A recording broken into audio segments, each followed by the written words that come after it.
I'm Whitney Sherman Newcomb with the Department of Educational Leadership.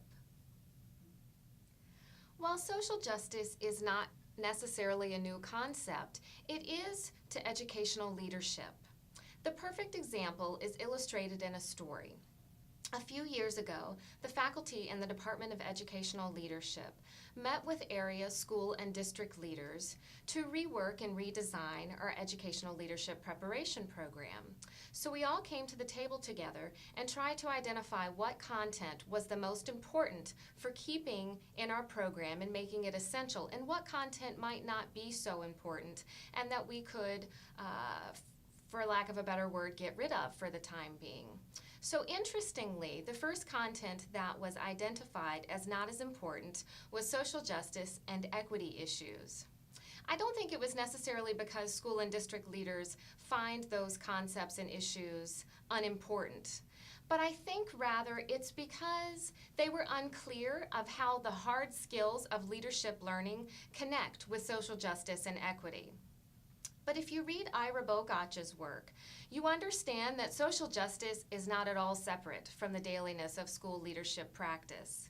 Social justice theories actually must find a visible presence in practice, because what good does it do to espouse social justice theories if we don't know how to enact them and make them important in our practice?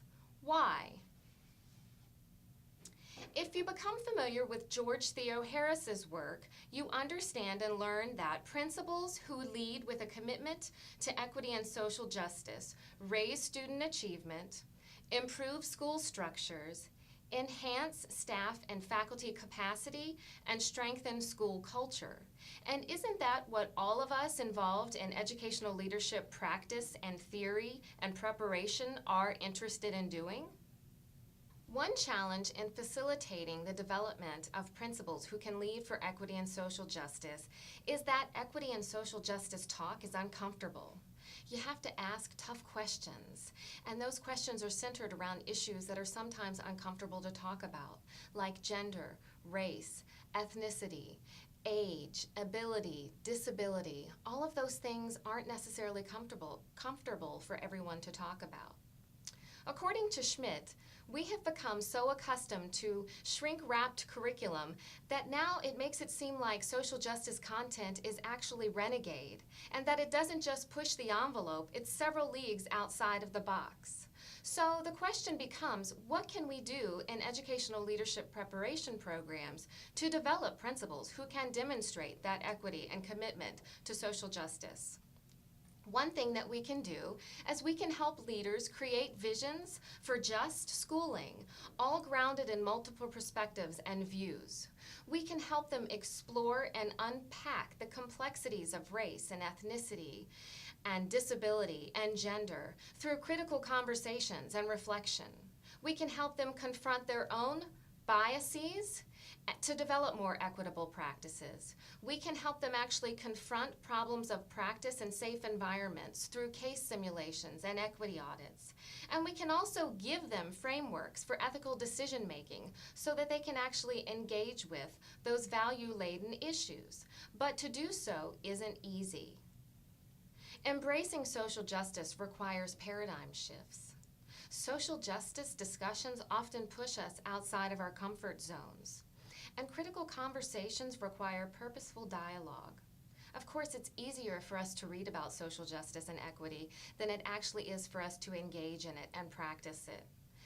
Kathleen Brown tells us that if we retool our teaching to address social justice and equity issues, and we actually weave that content into the fabric of everything that we do, we'll actually help students think, reflect, grow, change, and ultimately become those leaders that we hope can promote social justice and equity in schools, along with the achievement of all students.